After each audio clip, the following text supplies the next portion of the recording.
Hello students, आप सभी का हमारे यूट्यूब चैनल लर्निंग यूनिवर्स में बहुत बहुत स्वागत है। छात्रों, इस वीडियो में हम 9th क्लास के सामाजिक विज्ञान के कार्यपत्रक संख्या 19 जो कि 21 जुलाई अगस्त के लिए है उसको हम पढ़ेंगे। छात्रों, भारत का भौतिक स्वरूप, इस विषय पर हमने कई सारी वर्कशीट कर ली।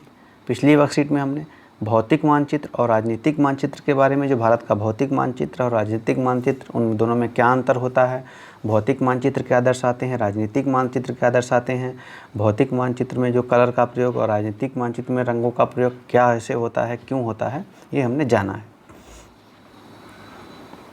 अब इस वर्कशीट में भारत के राजनीतिक मानचित्र में निम्नलिखित में से उचित चिन्हों के द्वारा दिखाना है। अब इसमें क्या है कि कुछ चीज़ें हैं, निम्नलिखित को राजनीतिक मानचित्र में निम्नलिखित को उचित चिन्हों के द्वारा दिखाना है। तो चिन्हों का द्वारा, उचित चिन्ह के द्वारा मतलब समझ गए ना कि जो भी, जैसे मान लीजिए राजनीतिक मानचित्र है या भौगोलिक, तो जिस चीज़ का, जैसे पर्वत पहाड़ी जो होती हैं वो ऐसे पूरा ऐसे दिखाए जाते हैं, पहाड़ी श्रेणी कोई होती है, कोई चोटी होती है तो उसको ऐसे ऐसे करके हम कर देते हैं। तो उस तरह से ही आपको दिखाना है, और जैसे भारत के राजनीतिक मानचित्र में दिखाया जाता है। या तो अब जैसे कोई रेखा है, कर्क रेखा को डॉट डॉट डॉट करके दिखाया जाता है। और जैसे कि एक मैप हम आपको दिखा देते हैं, यहाँ देखिए, ये भारत का भौतिक स्वरूप है, राजनीतिक नहीं है, भौतिक है। तो भौतिक में देख रहे हैं कि K2 यहाँ पर है। अब K2 के लिए क्या है, एक त्रिभुज बना दिया गया डार्क, वो K2 हो गया। तो आपको वही दिखाना है कि जहाँ पे कोई पहाड़ी श्रेणी होगी, पर्वत श्रृंखला, उसको आपको ऐसे ही त्रिभुज बना के इसको डार्क काले कलर से दिखाना होता है। पर्वत श्रेणी होती है, अब देखिए यहाँ पे दिया रहा है ये अरावली। अरावली जो है, अरावली रेंज, तो ये पूरा है। तो यहाँ आप अरावली जैसे नहीं, ये पहाड़ी है, ऐसे बना के और फिर लिख देंगे अरावली।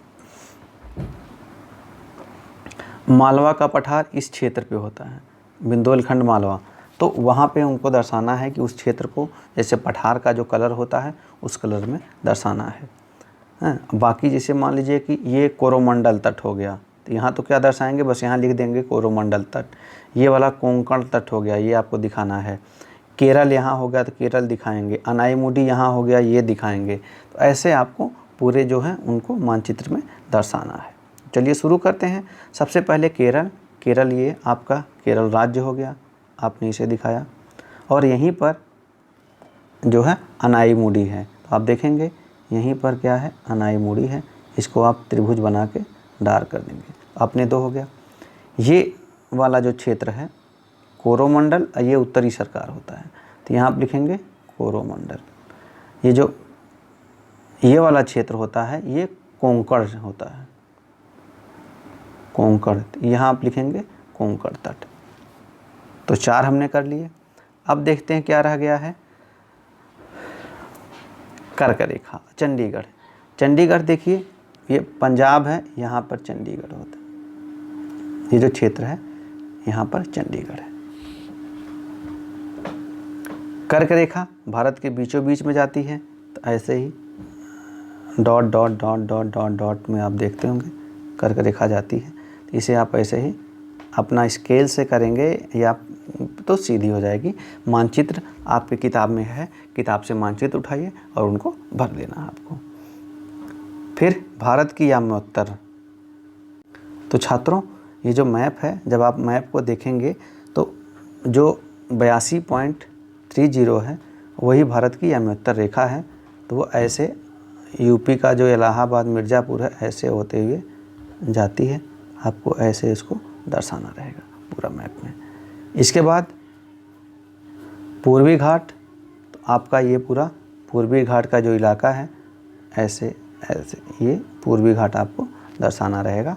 जैसे वहाँ पे जहाँ जहाँ पे मैप देख लेंगे श्रृंखलाएँ होंगी। अनाईमुडी, छोटा नागपुर पठार, ये जो क्षेत्र है ये वाला, ये छोटा नागपुर पठार का क्षेत्र है। मालवा पठार, मालवा पठार, ये मालवा पठार का क्षेत्र हो गया। तो छात्रों, हमने आपको दर्शा दिया। आप इसे एग्जैक्ट पॉइंट पे अपनी जो किताब से देख के उन्हें उसी कलर में, रंग में उनको जो है करके आप इसे अपने मानचित्र पर दर्शाइए। धन्यवाद।